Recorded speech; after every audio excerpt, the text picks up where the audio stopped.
नमस्कार, स्वागत है आपका। मैं हूं आपके साथ सुमित गुप्ता। शुरुआत करते हैं 30 मिनट में राजस्थान की। आज से बजट सत्र की शुरुआत हुई। सत्र के पहले दिन वित्त मंत्री निर्मला सीतारमण ने देश का आर्थिक सर्वेक्षण पेश किया। इस सर्वे रिपोर्ट में देश की अर्थव्यवस्था को लेकर कई अहम आंकड़े पेश किए गए। रिपोर्ट में बताया गया है कि वित्त वर्ष 2020-21 में जीडीपी ग्रोथ रेट 6 से 6.5% के बीच रहेगी। जीडीपी ग्रोथ रेट को लेकर सरकार का अनुमान चालू वित्त वर्ष के मुकाबले 0.5 से 1% तक ज्यादा है। बता दें कि सरकार ने चालू वित्त वर्ष के लिए जीडीपी ग्रोथ रेट के अनुमान को 5% पर रखा है। अपनी लग्जरी गाड़ी में सवार होकर राष्ट्रपति रामनाथ कोविंद राष्ट्रपति भवन से संसद पहुंचे। राष्ट्रपति के संसद भवन पहुंचने पर प्रधानमंत्री और उपराष्ट्रपति ने उनका स्वागत किया। संसद के संयुक्त सत्र को संबोधित करते हुए राष्ट्रपति रामनाथ कोविंद ने कहा कि ये दशक भारत के लिए महत्वपूर्ण है। आजादी के 75 साल पूरे होंगे, हमें नए भारत का निर्माण करना है। राष्ट्रपति ने कहा कि पूज्य बापू का ग्राम स्वराज का सपना हो, नेहरू जी का आधुनिक भारत बनाने का सपना हो या फिर दीनदयाल उपाध्याय के अंत्योदय का सपना हो, भारत का संविधान अपनों को पूरा करने में हमारा मार्गदर्शक है। संसद में राष्ट्रपति बोले कि पिछले 7 महीनों में संसद ने नए कीर्तिमान बनाए। इस सरकार की इच्छा के कारण मुस्लिम महिलाओं को न्याय देने वाले 3 तलाक कानून, देश को अधिकार देने वाला उपभोक्ता कानून, चिटफंड कानून, बच्चों के खिलाफ अपराधों को रोकने के लिए सजा का कानून बनाया गया। सुप्रीम कोर्ट द्वारा राम जन्मभूमि पर फैसले के बाद देशवासियों के द्वारा जिस तरह से परिपक्व व्यवहार किया गया वो स्वागत योग्य है। लोकतंत्र में चर्चा जरूरी है, लेकिन विरोध के नाम पर हिंसा समाज को कमजोर बनाती है। अपने संबोधन में राष्ट्रपति ने कहा कि दिल्ली में रहने वाले 40 लाख से ज्यादा लोग बरसों से इस अपेक्षा में जी रहे थे कि एक दिन उन्हें अपने घर का मालिकाना हक और गरिमापूर्ण जीवन जीने का अधिकार मिलेगा। दिल्ली की 1700 से अधिक कॉलोनियों में रहने वाले लोगों को इस अपेक्षा को भी सरकार ने पूरा किया है। राष्ट्रपति ने कहा कि मेरी सरकार सबका साथ, सबका विकास, सबका विश्वास के मंत्र पर काम कर रही है। नेहरू जी की सरकार में उद्योग मंत्री रहे श्यामा प्रसाद मुखर्जी ने एक विधान का सपना देखा था। मेरी सरकार ने करोड़ों स्वतंत्रता सेनानियों का सम्मान किया है। राष्ट्रपति ने जैसे ही अपने भाषण में सीएए का जिक्र किया तो विपक्षी नेताओं ने संसद में हंगामा किया और नारेबाजी की। राष्ट्रपति ने संसद में कहा कि विभाजन के समय भारत के लोगों को काफी परेशानी हुई। महात्मा गांधी ने कहा था कि जो हिंदू पाकिस्तान में नहीं रहना चाहते वो भारत आ सकते हैं। मेरी सरकार ने नागरिकता कानून लागू कर बापू की इच्छा पूरी की। अनुच्छेद 370 पर बोलते हुए राष्ट्रपति ने कहा कि 370 हटाने के साथ कश्मीर के लोगों को वही अधिकार मिले हैं जो पूरे देश को मिलते हैं। इससे कश्मीर का विकास होगा। राष्ट्रपति ने कहा कि बोडो जनजाति के विकास के लिए सरकार ने 1000 करोड़ रुपए का बजट दिया। SC/ST को मिलने वाला आरक्षण 10 साल के लिए बढ़ाया गया। राष्ट्रपति ने कहा कि शिक्षा के क्षेत्र में सरकार तेजी से काम कर रही है। खेल के क्षेत्र में भी तेजी से काम हो रहा है। खेलो इंडिया का 3रा एडिशन सफल रहा। बजट सत्र से पहले पीएम मोदी ने कहा कि ये 2020 का पहला सत्र है। हमारी कोशिश है कि सदन सुचारू रूप से चले। पीएम ने देश के भविष्य को उज्जवल बनाने पर बोलते हुए कहा कि हम सबकी कोशिश रहे ताकि ये सत्र देश के उज्जवल भविष्य के लिए नींव डालने वाला सत्र बना रहे। पीएम ने कहा कि हमारी कोशिश अधिकतम आर्थिक और वैश्विक विषयों पर केंद्रित रहती है ताकि वैश्विक परिवेश का अधिकतम लाभ भारत को मिले। बजट सत्र को लेकर बीजेपी अपने सभी घटक दलों के साथ बैठक करेगी। ये बैठक पार्लियामेंट लाइब्रेरी में 3:30 पर होगी। दिल्ली में नागरिकता संशोधन कानून के खिलाफ कांग्रेस ने संसद परिसर के बाहर धरना दिया। संसद परिसर विपक्षी सांसदों ने गोली मारना बंद करो के नारे लगाए। महात्मा गांधी प्रतिमा के सामने कांग्रेस के अंतरिम अध्यक्ष सोनिया गांधी और अन्य विपक्षी नेता मौजूद रहे। इस दौरान नेताओं ने लोकतंत्र को बचाने और जहरीली राजनीति बंद करने के नारे लगाए। नागरिकता कानून के खिलाफ एक्ट्रेस और कांग्रेस के पूर्व नेता उर्मिला मातोंडकर ने बयान दिया और इस कानून को काला कानून बताया। उन्होंने कहा कि कानून काफी खतरनाक था। वो 1919 का कानून और आज 2019 सीएए का कानून है। ये दोनों कानून इतिहास में काले कानून के नाम से दर्ज होंगे। दिल्ली में पुराने पुलिस हेडक्वार्टर के बाहर से प्रदर्शनकारियों को हटा दिया गया है। इन्हें हिरासत में लेकर पुलिस ने सुबह सड़क को खुलवा दिया। जामिया और आसपास के लोग गुरुवार रात से सड़क पर धरना दे रहे थे। ये धरना जामिया में प्रदर्शनकारियों पर चली गोली के विरोध में दिया जा रहा था। दिल्ली के जामिया इलाके में हुई फायरिंग पर केंद्रीय गृह मंत्री अमित शाह ने सख्त कार्रवाई की बात कही है। उन्होंने कहा कि केंद्र सरकार इस तरह की किसी भी घटना को बर्दाश्त नहीं करेगी और दोषी को बख्शा नहीं जाएगा। दिल्ली के शाहीन बाग में नागरिकता कानून के खिलाफ जारी महिलाओं के विरोध प्रदर्शन में ईसी का दल पहुंचा। इस दौरान उन्होंने तैयारियों का जायजा लिया। शाहीन बाग में जारी विरोध प्रदर्शन पर बोलते हुए बीजेपी विधायक संजीत सोम ने कहा कि जो महिलाएं विरोध प्रदर्शन के लिए बैठी हैं उनके पास कोई काम नहीं है। इस प्रोटेस्ट के लिए हो रही फंडिंग की जांच होनी चाहिए। शर्जील इमाम की तरह भारत को तोड़ने की बात करने वालों को सरेआम गोली मार देनी चाहिए। पश्चिम बंगाल बीजेपी अध्यक्ष दिलीप घोष ने एक विवादित बयान दिया है। उन्होंने राज्य की सत्ताधारी पार्टी तृणमूल कांग्रेस पर बीजेपी कार्यकर्ताओं के खिलाफ हिंसा का आरोप लगाया। दिलीप घोष ने कहा कि अगर पुलिस आपको पकड़ती है तो आपको चिंता नहीं करना चाहिए, वकीलों की मदद से आपको बाहर लाया जाएगा। जेल गए बिना कोई नेता नहीं बन सकता। अगर आपको पुलिस नहीं पकड़ती है फिर भी आपको जेल जाना चाहिए। चीन में नए कोरोना वायरस से मरने वालों की संख्या 212 तक पहुंच गई। वायरस के 7,711 मामलों की पुष्टि के साथ विदेशी नागरिकों को स्वदेश भेजने के लिए उड़ानें जारी रहेंगी। नेशनल हेल्थ कमीशन की रिपोर्ट के मुताबिक स्थानीय समय अनुसार रात 12 बजे तक अपडेट के अनुसार गंभीर अवस्था वाले मरीजों की संख्या 1370 रही, जबकि 124 लोगों की अवस्था में सुधार के बाद उन्हें डिस्चार्ज कर दिया गया। चीन से भारतीय लोगों को निकालने के लिए वुहान के लिए एयर इंडिया का विमान रवाना हुआ। कोरोना वायरस की वजह से चीन में भारत के कई छात्रों को परेशानी का सामना करना पड़ रहा है। चीन के वुहान शहर में बाड़मेर के 3 छात्र भी फंस गए। ये सभी छात्र चीन में मेडिकल की पढ़ाई कर रहे हैं। इनमें आकाश शारदा नाम का एक छात्र भी शामिल है। आकाश पिछले 7 दिनों से हॉस्टल के कमरे में बंद है। हालांकि वीडियो कॉल के जरिए परिजन लगातार संपर्क बनाए हुए हैं। वुहान यूनिवर्सिटी की ओर से आकाश को खाने पीने की तमाम सुविधा दी जा रही है। फिलहाल कोरोना का कहर जारी है। दिल्ली बीजेपी आज विधानसभा चुनाव के लिए घोषणा पत्र जारी करेगी। घोषणा पत्र दिल्ली भाजपा कार्यालय में केंद्रीय मंत्री नितिन गडकरी और दिल्ली बीजेपी प्रभारी प्रकाश जावड़ेकर जारी करेंगे। निर्भया के दोषियों की याचिका पर पटियाला हाउस कोर्ट में जिरह पूरी हो गई। फैसला 1 घंटे में आएगा। जम्मू कश्मीर के नगरोटा में आतंकी हमले में एक सुरक्षाकर्मी जख्मी हो गया। वहीं मुठभेड़ में 3 आतंकियों को मार गिराया गया। आतंकियों ने टोल प्लाजा में चेकिंग के दौरान सुरक्षाकर्मियों को निशाना बनाया था। फायरिंग के बाद जम्मू कश्मीर नेशनल हाईवे को बंद कर दिया गया है। मुठभेड़ अभी भी जारी है। देश भर में आज से 2 दिन सरकारी बैंकों का कामकाज ठप। वेतन विसंगतियों से परेशान कर्मचारियों ने किया हड़ताल का ऐलान। ऑनलाइन बैंकिंग पर नहीं पड़ेगा असर। कर्मचारियों ने वेतन में 20% बढ़ोतरी, हफ्ते में 5 वर्किंग डे करने और पेंशन में सुधार समेत मांगों को लेकर कामकाज ठप कर दिया। कोटा में बैंककर्मी अपनी विभिन्न मांगों को लेकर 2 दिनों की हड़ताल पर चले गए। 11वां वेतन समझौता, पुरानी पेंशन स्कीम लागू करने सहित कई मांगों को लेकर यह हड़ताल की जा रही है। कोटा सहित हाड़ौती अंचल में करीब 1000 बैंककर्मी हड़ताल पर हैं। हड़ताल के कारण बैंकिंग सेवाएं प्रभावित हो रही हैं। बैंककर्मियों ने चेतावनी दी है कि अगर उनकी मांगें नहीं मानी जाती हैं तो 1 अप्रैल से अनिश्चितकालीन हड़ताल की जाएगी। देश भर में वेतन बढ़ोतरी समझौते की मांग को लेकर सरकारी बैंकों के कर्मचारी हड़ताल पर हैं। उदयपुर में हड़ताल पर गए बैंक के कर्मचारियों ने वेतन बढ़ोतरी पर जल्द सहमति बनाने की मांग को लेकर प्रदर्शन किया। जयपुर हाईकोर्ट बेंच 44 साल की हुई। कोर्ट फ्रंट लॉन में कार्यक्रम का आयोजन किया गया होगा। जज, वकील और परिवार वाले इसमें मौजूद रहेंगे। प्रदेश के लिए 15 नए मेडिकल स्वीकृत कॉलेजों को धरातल पर उतारने की तैयारी स्वास्थ्य विभाग ने शुरू कर दी है। इसके लिए चिकित्सा मंत्री डॉक्टर रघु शर्मा ने सचिवालय में चिकित्सा विभाग के अधिकारियों और देश भर की सरकारी और निजी 14 बड़ी कंपनियों के प्रेजेंटेशन देंगे।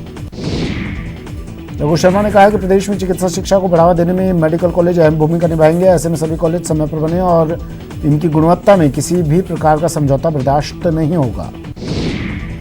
सवाई मानसिंह मेडिकल कॉलेज प्रशासन ने कॉलेज से संबद्ध सभी अस्पतालों के ऑपरेशन थिएटर, आईसीयू, सोनोग्राफी और प्लास्टर कक्ष में मोबाइल फोन ले जाने पर रोक लगा दी है। प्रदेश में बड़ा प्रशासनिक फेरबदल किया गया। गृह विभाग ने आदेश जारी करते हुए 44 आरपीएस के तबादले कर दिए।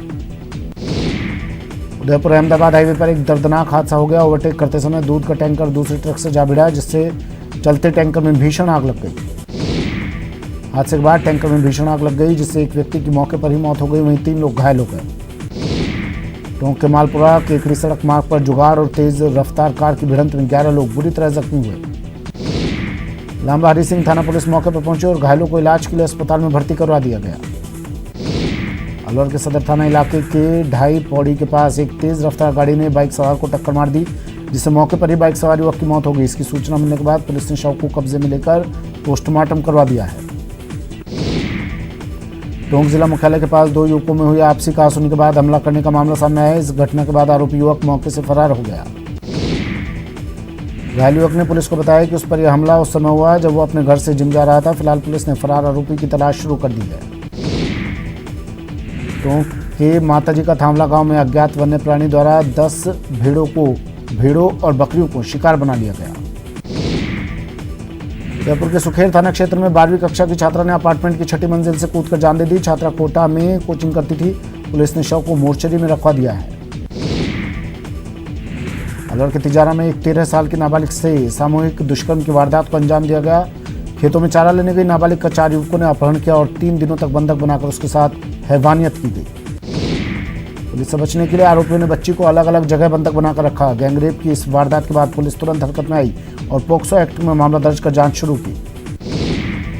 टोंक के थामला गांव में अज्ञात वन्य प्राणी के हमले में 10 भेड़ और बकरियां बुरी तरह जख्मी हो गई। एक पशुपालक के बारे में यह हमला किया गया। पर्यटन मंत्री विश्वेंद्र सिंह ने भरतपुर के सर्किट हाउस में दरबार लगाकर लोगों की समस्याओं को सुना। इस दौरान मंत्री विश्वेंद्र सिंह ने संबंधित विभाग के अधिकारियों को मौके पर ही आम जनता की समस्याओं का समाधान करने के निर्देश दिए। कोटा की बेटी बॉक्सर ईशा गुर्जर स्वीडन के बोरास में आज से शुरू हो रही गोल्डन गर्ल्स अंतर्राष्ट्रीय बॉक्सिंग चैंपियनशिप में खेलेंगी। स्वीडन के बोरास में ये प्रतियोगिता 2 फरवरी तक चलेगी। जूनियर वर्ग के लिए आयोजित इस प्रतियोगिता के 57 किलोग्राम भार वर्ग में ईशा भारत का प्रतिनिधित्व कर रही हैं। गुजरात के राजकोट में मानधाता सिंह जी का राजतिलक समारोह संपन्न किया गया। वे राजकोट के 17वें राजा बने हैं। इस मौके पर सीएम विजय रूपाणी भी मौजूद रहे। पश्चिम बंगाल के आसनसोल में मां सरस्वती की पूजा पंडाल के लिए आधार कार्ड की थीम अपनाई गई। अजमेर ख्वाजा गरीब नवाज की मजार शरीफ पर बसंत माह का गुलदस्ता पेश हुआ।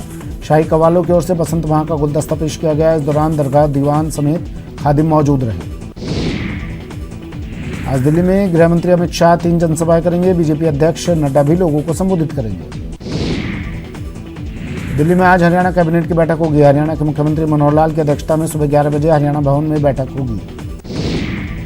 जम्मू कश्मीर के पूर्व मुख्यमंत्री उमर अब्दुल्ला की हाल ही में एक तस्वीर वायरल हुई थी जिसमें वो बढ़ी हुई दाढ़ी में नजर आ रहे थे। अब उनकी पार्टी नेशनल कॉन्फ्रेंस ने कहा कि ऐसा उन्होंने अपना विरोध जताने के लिए किया था।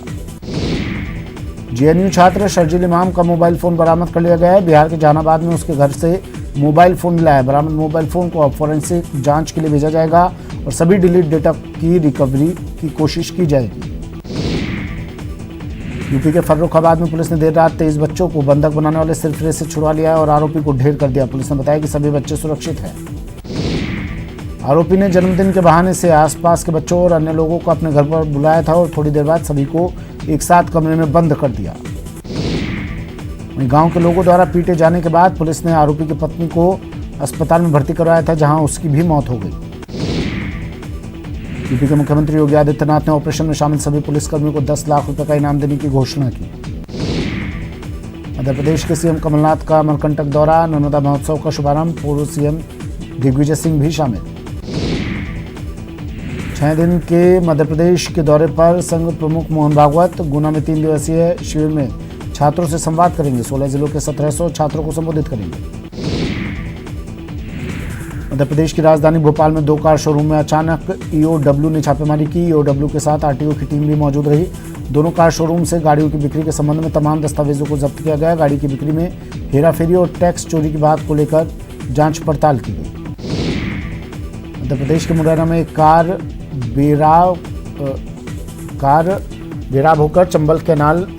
बेकाबू होकर चंबल कैनाल नहर में जा गिरी। हादसे में 2 युवकों की डूबने से मौत हो गई। ये लोग भागवत कथा से लौट रहे थे तभी यह हादसा हो गया। वक्त एक ब्रेक का, जल्द हाजिर होंगे। के बाद स्वागत है आपका। चलिए फिर से शुरू करते हैं सुपरफास्ट खबरों का सिलसिला।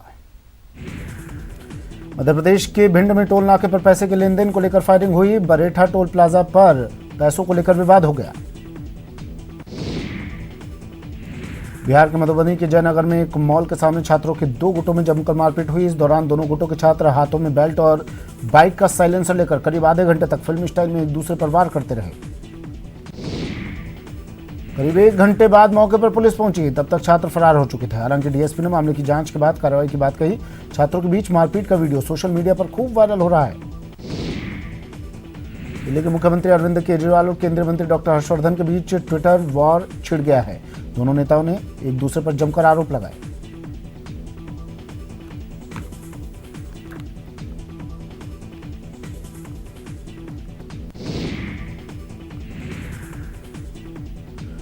हर्षवर्धन के वार पर पलटवार करते हुए अरविंद केजरीवाल ने कहा कि दिल्ली वालों ने सबको अपना लिया है और अपना परिवार बना लिया है। बिहार में बड़े पैमाने पर पेंशन घोटाला सामने आया है। यहां मृत लोगों के बैंक खाते में जा रहे रुपए सामाजिक सुरक्षा निदेशालय की चिट्ठी से हड़कंप मच गया। बिहार के वैशाली में अपराधियों ने गुलशन सिंह नाम के शख्स की गोली मारकर हत्या कर दी है। बताया जा रहा है कि गुलशन सिंह जारंग बाजार से बुलेट से अपने घर जा रहा था। इसी दौरान अपराधियों ने उसे गोली मारी। बिहार के मुजफ्फरपुर में हथियार लहराते शराब माफिया का वीडियो वायरल हो रहा है। पुलिस की नजर में 4 महीने से फरार मुकेश यादव है। शादी समारोह में बंदूक के साथ डांस कर रहा था। बिहार की राजधानी पटना के इंद्रपुरी इलाके में इंजीनियरिंग के एक छात्र की गोली मारकर हत्या कर दी गई है। मृतक का नाम आलोक रंजन है, जो दानापुर का रहने वाला था। दोस्तों से मिलने की बात कहकर वो घर से निकला, जिसके बाद उसकी हत्या कर दी गई। आलोक की हत्या क्यों की गई ये पता नहीं चल सका है, लेकिन घटना के बाद उसके दो दोस्त उसे बाइक से लेकर हॉस्पिटल पहुंचे थे, जिसकी तस्वीरें सीसीटीवी में कैद हैं। बिहार के नालंदा में सड़क हादसे के बाद ट्रक और बाइक में आग लग गई। हादसा अस्थावा के मुस्तफापुर गांव के पास हुआ। बाइक को टक्कर मारने के बाद ट्रक उसे घसीटते हुए काफी दूर तक लेकर चला गया। बताया जा रहा है कि बाइक से निकली चिंगारी से ही ट्रक में आग लगी और बीच सड़क पर ही ट्रक में आग लग गई है। आग बुझाने के लिए दमकल को बुलाना पड़ा। हालांकि ये पता नहीं चल सका है कि बाइक सवार का क्या हुआ। नागरिकता कानून के विरोध में दुकान बंद नहीं करने पर एक दुकानदार से मारपीट की घटना पर बिहार के मधेपुरा के व्यापारियों ने विरोध जताया और सुरक्षा की मांग करते हुए प्रशासन के खिलाफ नारेबाजी की। मौके पर पहुंचे एसडीएम और डीएसपी पर भी लोगों ने भड़ास निकाली। मारपीट का आरोप स्थानीय विधायक चंद्रशेखर पर लगाया जा रहा है। बिहार के छपरा के एकमा में सरस्वती पूजा के दौरान अश्लीलता परोसी गई। सांस्कृतिक कार्यक्रम के नाम पर डांसर्स ने अश्लील गानों पर फूहर डांस किया। कार्यक्रम रात भर चलता रहा, लेकिन किसी ने इसे रोकने की कोशिश नहीं की। रेलवे ने आज 490 ट्रेन रद्द की, जिसमें पैसेंजर से लेकर सुपरफास्ट तक ट्रेन शामिल हैं।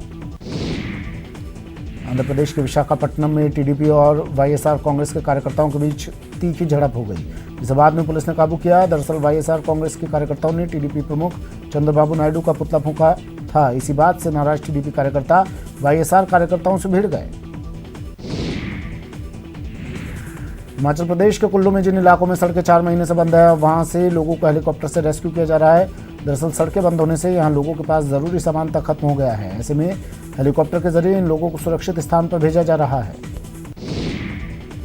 दुनिया के सबसे रईस लोगों में शामिल बिल गेट्स की बेटी जेनिफर गेट्स ने अपने बॉयफ्रेंड नाइल नसाल से सगाई कर ली है।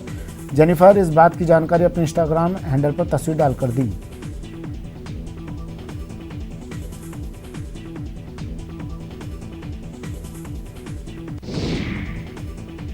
चलिए अब सीधे